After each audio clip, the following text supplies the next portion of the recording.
Ladies and gentlemen, boys and girls, welcome back to the channel. We're breaking down golf. We are breaking down golf. Charles Schwab Classic.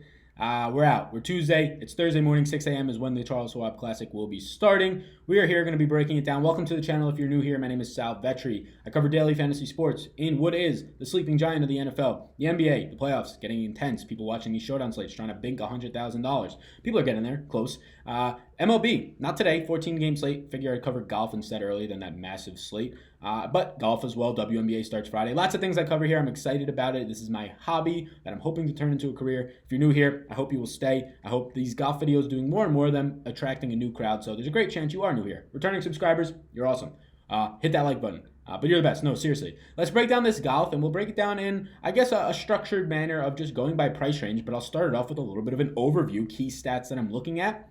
So, Charles Schwab Classic. Look, this is the Colonial. This is a course that, and you could look at it quickly by just looking at last year's scores. Justin Rose winning last year and you can see right here by the course history, this is course history for this course, he won last year at 20 under. Brooks Koepka, the guy who just dominated this past tournament until the final 5 holes, who the PGA Championship, he 17 under, right? So this is not a course when you see multiple guys finishing that low. You had Emmanuel Grillo, who was priced up this week because he finished third last year, right, being 15 under. Guys who were finishing with that many birdies, that far under, such low scores. It probably tells you that it's not a bomber's course. Emmanuel Grillo, on a course like the PGA Championship, or a course that you need to be hitting it long, is not going to be finishing with that many birdies, right? Just in general, not that many guys. Nobody's going to be touching 20 under. So it's not a course to really worry about driving statistics as much as we have been the past few weeks with some of these longer courses, PGA Championship last week being one of them.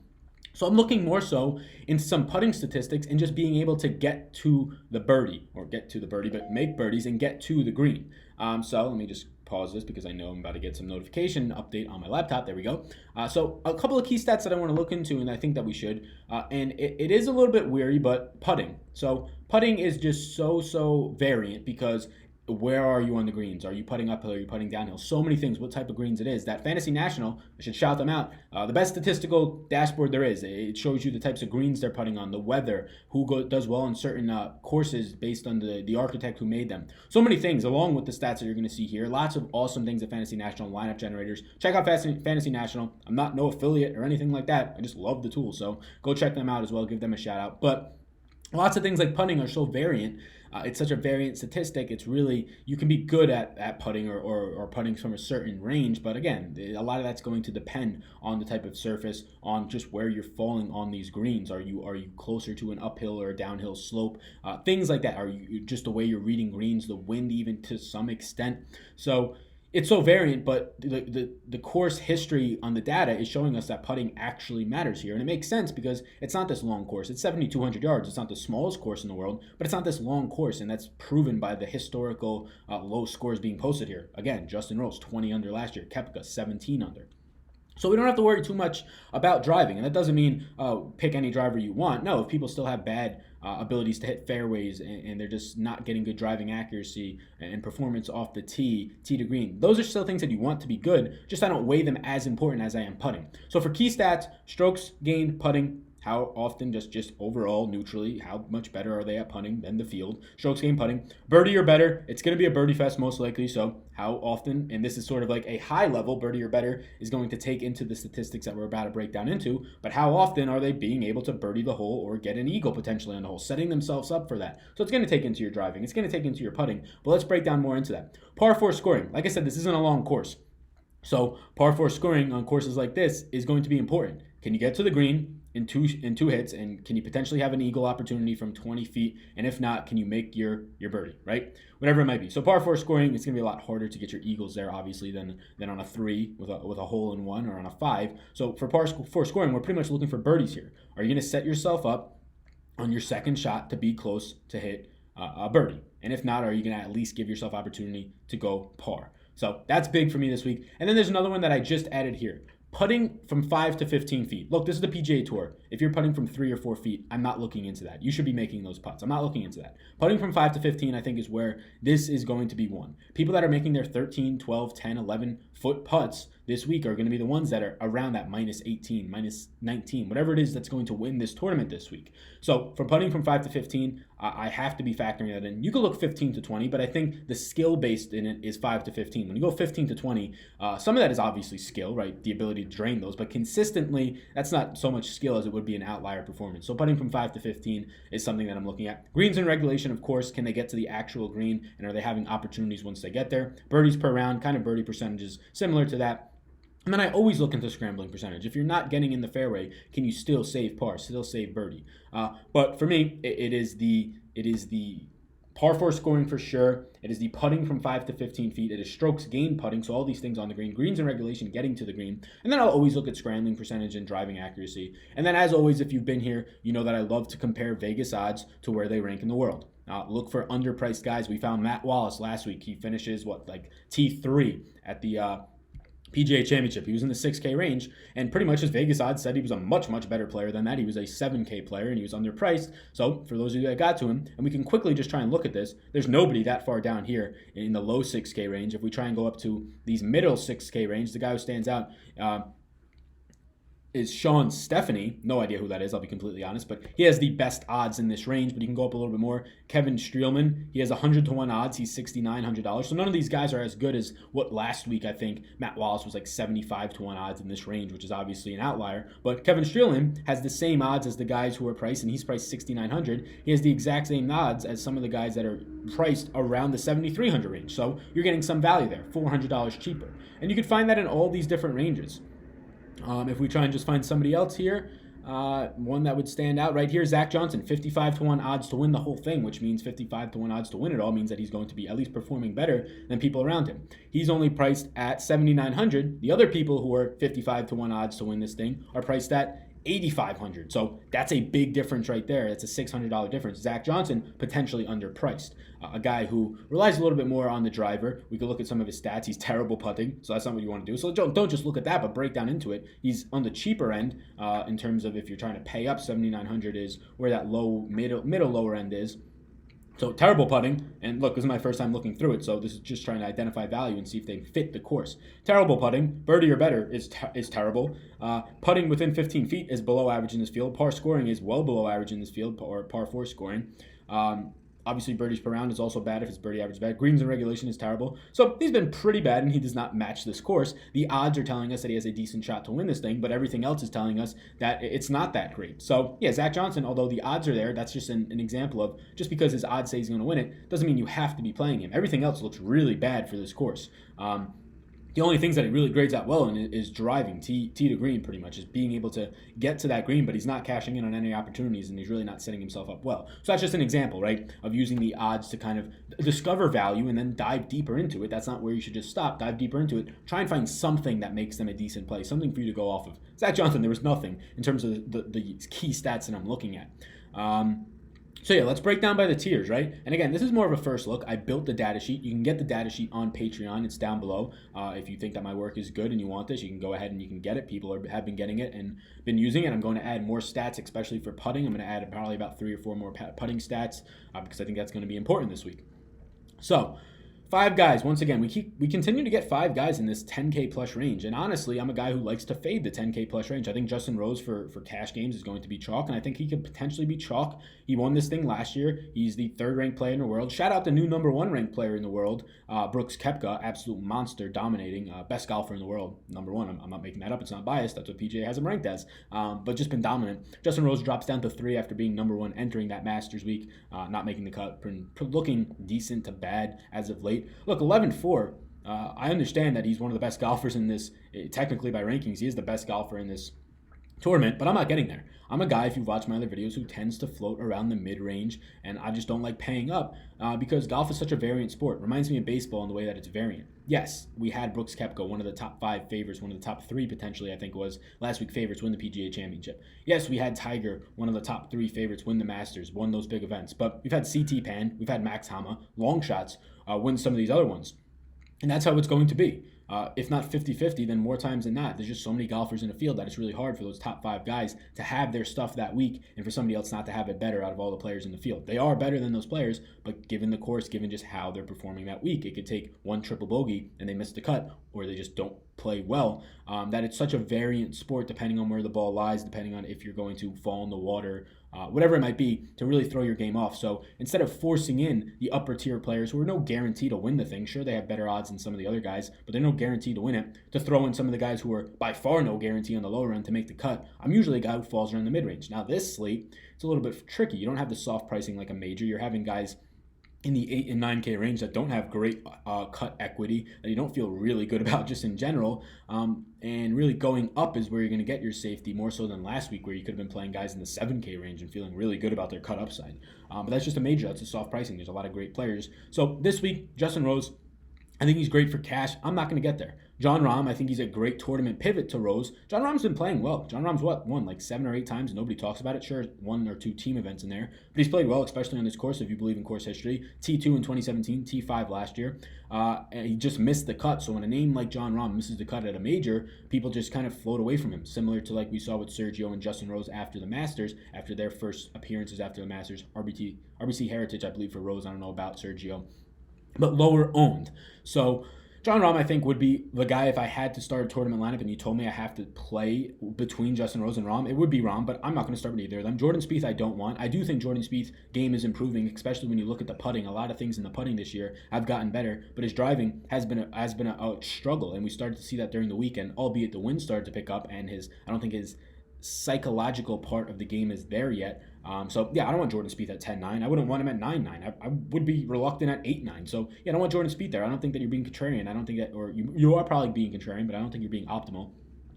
Ricky Fowler and Xander, they appear very similar to me. They're 9 and 10 ranked in the world. Xander 9, Ricky 10. These are 2 of my favorite golfers, if not my 2 favorite golfers in the PGA right now. It goes Xander, Ricky, I'm pretty sure for me. Look, both... or Ricky more so better in terms of fitting all of these birdie upside and putting upsides. Ricky just a better putter than Xander. That's no surprise, one of the best putters on tour. Xander, though, right there in terms of a lot of things. Tee to green, which we're not weighing too heavily this week, but he's right around average in terms of his strokes gained putting. He's above average, one of the best in the field in terms of not making bogeys, which is big here, and he is good at getting the birdies. He's below average, though, or actually he's actually above average. I was looking below at Francisco Molinari. Both of these guys well above average in par 4 scoring. Look, they're some of the best players in the world. Putting, though, not as great Xander is than Ricky. Ricky is just incredible from 5 to 15 feet, making those over 52% of the time. That's one of the best in this field. So I would prefer, I believe, Ricky at 10-5, but Ricky's always popular, and it's because people know him, whether it's the crazy pants, whether it's the fact that he wears a flat brim and he's just different out there on the golf course. He relates to a lot of the younger generation, I imagine. He's just different. He's going to garner ownership. So if you told me, gun to my head right now, there isn't one, don't worry, that I had to pick one of these guys, I would probably, in the 10K range to start my lineup around, it's probably going to be Xander. As much as I like Ricky, I think he's going to be more popular, and I don't want to pay $11,000. Definitely don't want to touch Spieth. It's probably going to be Xander, but just saying that Xander is my $10,000 play doesn't feel right. I still think that he's right around a place where he's going to be winning. He's won twice this year. I think that Xander is going to win a major very soon. I think he's going to be one of the favorites or one of the more popular guys for the U.S. Open coming up. So if I had to start, I'm going to beat Xander. But me personally, I'm not playing any. So giving you a fade is Jordan Spieth. That should not be that obvious. Giving you a pivot in tournaments, it would be John Rahm, and a cash play is Justin Rose. If I have to give that, similar to some stuff that like Tour Junkies does, if you want me to do it that way. But in the 9K range, let's get here. I'm really not trying to start with Francisco Molinari. Would be his first appearance here, I believe. Although I am starting to like it. I think at 9,800 he will be pretty much unowned. I think Tony Finau at 9,600 will be owned here. He did not play last year, but he's made the cut all 3 times he's played here. Best performance was in 2015, getting a T19 here. A guy who is longer off the tee, though, and he doesn't really fit our putting key stats that we're looking into. Excuse me. I don't know if that burp was heard, but excuse me. Bryson, 9,400. Bryson was one of the best players on tour. He's missed a cut here 2 out of the last 3 years. T42 last year. He's not performed well on the Colonial. But he's one of the best players in the world, ranked 8th. We haven't really heard much of him. So for a guy like this who's sort of going under the radar, I believe he missed the cut this past week. Him and John Rahm are guys that I like to pivot to in GPPs. So let's just get to the guys that I do like. I like Paul Casey at 9,300. The putting is obviously not there. I like the price point that you're getting him at, though, if you wanted to build a lineup starting there. If you want me to start with somebody who in this range is good in terms of strokes gained putting, is good in terms of going to get you birdie opportunities, in that 9K range, well, the best guy out here is probably going to be Ian Poulter. He's a grinder. He's a guy who just missed the cut. He's a guy who played terribly at the PGA Championship, and that's a guy that I'm fine going back to on a totally different golf course where it's not all about driving and not being able to make any mistakes now. It's just about limiting your mistakes here, but you can still make them. You're still going to have eagle and birdie opportunities left and right. I do like Ian Poulter there. Kevin Kisner is okay. So really, for me, I'm probably starting a lot of my lineups at Bryson. I think Bryson is fine. He has the best birdie percentage out of the top, I think, everybody in the field outside of Siwoo Kim right now, which is actually really interesting, which is what you want. He's right around there with the guys up top in Bryson, 9,400. I'm probably starting a lot of my lineups early right now, and it's going to be different, I imagine, with Bryson. I do like Ian Poulter at 9,100 on a bounce back. People staying away from him after he screwed them, missing the cut last year. Has not played here since 2018 when he missed the cut. T5 back in 2015. Totally different golfer now, though, in my opinion. So the 9K range, if I quickly have to look at it, I am, after being off of Finau last week, I do like Finau a little bit, but I'm going to say fade once again because he is very reliant on his driving ability, which is fine here, but I think the putting is going to be a little bit more needed, which is why I like Bryson's birdie upside. My tournament play would be a Bryson DeChambeau. And if I have to go cash, it's probably Ian Poulter, but I also like him in tournaments. Top 30 player in the world still. Vegas odds have him at 40-1 odds to win this thing. That's pretty good. Louis this week is 33-1 odds. I'm just seeing that right now. Those 33-1 odds would have him about $400 underpriced. So decent play there as well. Fits some things on this course, but not all. Not the greatest birdie maker, not the greatest strokes gained putting wise. Scrambling, things like that are a little bit better. So that's the 9K range real quickly. I do like Bryson. I do like Poulter. I'm okay getting to a Paul Casey and Kevin Kisner. I'm not forcing them in. I'm going to be fading Tony Finau. Francisco Molinari is also interesting. I'm just not going to start that high. 8K range. Jason Kokrak just continues to make cuts. He's continued to play really well. T32 last time, made the cut 2 out of 4 times at this course. It is very scary. You're paying $8,900 for a guy who's not guaranteed to get you there. His tee to green numbers are just fantastic, though. Top 5 in this field, tee to green, which again is not a key stat that we're looking at, weighting it more so than some of these putting stats, but it's still something that when it's that good is noteworthy. Birdie or better, right around average in this field. Same for bogey avoidance. He's averaging just under par, which is good, meaning that he's getting some birdies more so than bogeys on his par 4 scoring. That's good. His putting from 5 to 15 feet, something that is concerning to me. Greens in regulation are high. So Jason Kokrak, I do have some interest in at 8,900, but not a ton here in this range. A guy that I do want to kind of point out in this range as somebody who can be more of a sleeper, I'm going to go with Matthew Fitzpatrick, $8,500, 55-1 odds to win this whole thing. I do like him at this price point of $8,500. Strokes gained, tee to green, pretty good. Putting, it's below average, but you're getting now to a point where a lot of people are going to be below average. I'm going to point to guys in the 7K range that I'm going to lean more on. I really don't like the 8K range. I'll be honest with you. Emmanuel Grillo is going to garner ownership because he's made the cut all 3 times here. He tied T3 last year, or had T3 last year, 50-1 odds to win this. A 63rd ranked golfer in the world. Some of the things add up. His putting has been atrocious this year. His putting has been extremely bad. One of the worst in the field, strokes gained, putting. A much worse player in terms of just getting more bogeys in this field relative to everybody else. So I don't want to go there. Rory Sabatini, he's going to have to be overworked. He didn't qualify for the PGA Championship, so there maybe was his rest. But another guy who you can't really rely on putting, although it's been getting improved, or it has been improving since the beginning of the year.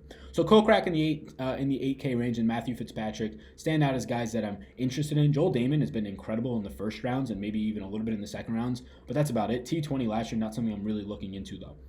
So 8K range, kind of like a fade for me. I might load up on 2 guys in the 9K range, get to the 7K range, or 3 guys in the 9K range. There's not a lot of the 8K range that I really like. The 7K range, though, there's a lot that I like, and I think this is where a lot of money is going to be made personally. We talked about Zach Johnson. The odds to win are good if you want to go based on that. He's played here 5 times, or each of the last 5 years, only missed the cut last year. Outside of that, he has a couple of top 20 finishes in 2016, 2015. But what I'm looking at here is a couple of guys who really stand out in terms of the things that fit this course. Graham McDowell, his putting has been incredible. It's been really good as of late. We saw him kind of at the RBC Heritage, I believe, the first 2 days of that looked really well, especially after day 1. I think he was like 7 under or something, and then just kind of fell apart during the weekend. But McDowell, I really do like here. And Pat Perez, I really do like. Another guy who's a first-round leader. Who has been really well in terms of first round leading and things of that nature. like similar to a Joel Damon, except Pat Perez plays well on the weekends as well. So 7,700 Pat Perez, 7,800 Graham McDowell. Two guys that I do like, two guys that odds, especially McDowell at 66 to 1, are favorable. Pat Perez not so much to win the whole thing, but we're not looking for him to win the whole thing at 7,700. I do like the strokes gained putting out of these guys. I do like the bogey avoidance from a guy like Graham McDowell, above average in this field in bogey avoidance. So when you're telling me that he's gaining strokes on the greens, it's because he's avoiding bogeys. So it means that he's playing right around an average type of player. So when you put an average type of player on these greens, or a little bit above average on a course like this where it favors them and it kind of brings out their strong suits and kind of gets away from their weaknesses, it makes me like Graham McDowell a little bit more. Siwoo Kim, we talked about his 7,700, same price as Pat Perez, 53rd ranked golfer in the world, 70 to 1 to odds to win this. I might actually like him a little bit more than Perez because his birdie percentage rate, birdie or better, is the highest in the field, I believe. Smaller sample for sure, has no wins this year, has a few top 10s, 4 of them. I do like Siwoo Kim. Cut equity at this point is going to be similar for a lot of these guys. I rely on Siwoo Kim a little bit more. Par 4 scoring well above average. Putting inside of 5 to 15 feet. We could already see it by his birdie percentage, but his putting inside 5 to 15 feet is like a top 3 in this field right now. So Siwoo Kim probably going to be one of the chalkier type plays. I'm fine with him in cash. I'm fine with him in tournaments. So 7K range at the top end is where I'm really hovering. Graham McDowell, Pat Perez, Siwoo Kim. In the order I would probably rank it for me, Graham McDowell, Siwoo Kim, and Pat Perez. If we go a little bit less in this range, and a couple of more guys that I'm going to pick out, Benny Ann, he's going to have to get it figured out at some point, right? Benny Ann has just been terrible at putting. The worst in this field at putting as of late. So that's something that I kind of have to stay away from. He has been burning a lot of people, just missing loads of cuts. So if you wanted to be contrarian, you can. I just don't think you're being optimal. His birdie rate is still somehow above average in this field, but he's just bogeying way too much. So what does that tell me? That tells me, well, he's double and triple bogeying. And that's not what you want, especially out of a course where that might be limited a little bit more in terms of your actual ability to triple bogey unless you're just out there off the tee. It makes me like him more than his putting is telling because, again, the putting is going to be easier, but it's going to benefit guys who are actually able to get there and make those putts more so than kind of getting the yips out there, which it seems like Benny Ann has. So 7,500, I don't want that. We're getting into this area now in the low 7K range to the 6K range that I don't really like. A couple of guys, and I can't say his name. I can't. Kaderich, you can have your run with it in the comments. The Alphabet Man, he's showing up in a lot of just check boxes. His odds to win this thing, 70 to 1. He is priced at 7,500. The guys who are 70 to 1 to win this thing are closer to the 7,700 range, so about $500 to $600, or I'm sorry, $400 to $500 underpriced for the Alphabet Man, we'll call him. He's one of the best players in this field, and he's popping up everywhere for putting stats on tour this year. Strokes gained, 0.818 strokes gained per year. That's pretty good. Look, you're in a range where you're not going to have guys making a ton of birdies here. And a ton of guys who are not avoiding bogeys. They're in this range for a reason. So you take what you can get in terms of wanting to play him. His putting from 5 to 15 feet, which is one of my favorite or key stats, is above average. 52.4%. That's well above average. That's, I believe, top 15 in this field out of 124 golfers. That's pretty good at 7,500. And again, the odds for Vegas are something that stands out. He's ranked 41 in the world. His Vegas odds are telling me that he's underpriced by about $500. I do like that. Kaderich Alphabet, we'll call him. That's what I like at 7,500. And then getting below that is tough for me. You can go to Russell Knox, who's been recent form a little bit better here. Not a great putter, but in this range, you're going to get a lot of bad things that you don't like. At least he's good off the tee. Johnny Vegas at $7,300. And another guy down here who's been kind of pushed off the face of the earth after stinking at the RBC Heritage. But a guy in Jim Furyk, ranked 51st in the world. Scoring average is pretty good. Putting is, I guess, around average in this field. He's one of the best players in terms of stroke gain total. Not playing as well as of late, but still avoiding bogeys. He's still good on the par 4 scoring. He's around average on his putting from 5 to 15 feet. So this is why I like the 7K range. I like me some upper tier Graham McDowell, Siwoo Kim, Pat Perez to a lesser extent. Kaderich Alphabet Man, I do like him a little bit as well. And then Johnny Vegas, I'm not going to get there, but I think he's fine and he's underpriced. And Jim Furyk, I think, is underpriced. 100 to 1 odds to win this thing, so they don't think he's going to win. But at 7,300, don't win it for me. Make the cut, finish a T20, whatever it might be. He's been cut here 2 out of the last 4 years. You want to go to a guy, though, who has been getting a lot of success here, and it's Danny Lee. Danny Lee's made the cut each of the past 5 years, and he's $7,300. So you want to talk about a cut maker for this course, a guy who fits it well, even though his stats are not showing that this year with putting, whatever it might be. He's been playing well at this course. He has 4 top 25s each of the past 2 years, including 2 top 10s and 3 top 15s. So Danny Lee at 7,300, if you want to go based on course experience, whatever you like to weight more, if you're a course experience guy, Danny Lee in the 7K range is going to be somebody who just absolutely stands out. Jim Furyk's going to stand out for some other reasons. So you're in the 7K range. Don't expect a lot of things. If you want to pay all the way up, you're going to have to dust off the 6K range, which is a spot that I don't like to get to. A recent guy who's won something, Max Homa, is here, if that's something that you like to go to. Andrew Putnam, ranked 62nd in the world, is underpriced in this range. A guy like Kevin Streelman, Vegas would indicate that he is underpriced based on his 100-to-1 odds to win this entire thing. But outside of that, there's not a lot of guys that I like down here and that I'm going to be getting to in the 6K range, which is why I'm going to be starting my lineups most likely with a Bryson DeChambeau or a Tony Finau. So that's where I'm at. I like the 9K range. I like the 7K range. The upper tier range, sure, I like Ricky. Sure, I like Xander. I even like Justin Rose and John Rahm. In terms of wanting to get them into my lineups, no, because the availability of 6K players is not great. So the 9K plus the 7K range, I imagine, is where it starts to get chalky. I think a lot of ownership will get flocked to Justin Rose, though, due to his performance last year here and just the field in general. The 8K range is potentially going to be unavoided. I think you have a lot of guys who are overpriced. Jason Kokrak's fine because he's making cuts. Roy Sabatini, a little bit overpriced for my taste. Emmanuel Grillo has been playing well here, so I understand that pricing, but too much for me. I like Matt Fitzpatrick on 8,500. You could talk me into Ches Riviere. He's been playing well as of late. We saw him play decently at the PGA Championship. He got cut here last year. That could keep people off of him. Yeah, it's the 7K range. I talked in detail about the 7K and the 9K range, and that's why I'm not even going to touch on the 6K range. So let me know what you think. Those are my key stats. Those are the early interests for me. I kind of went through a player pool of like 15 guys. So let me know what you think. My name's Sal. Best of luck. That was the golf video. Peace out.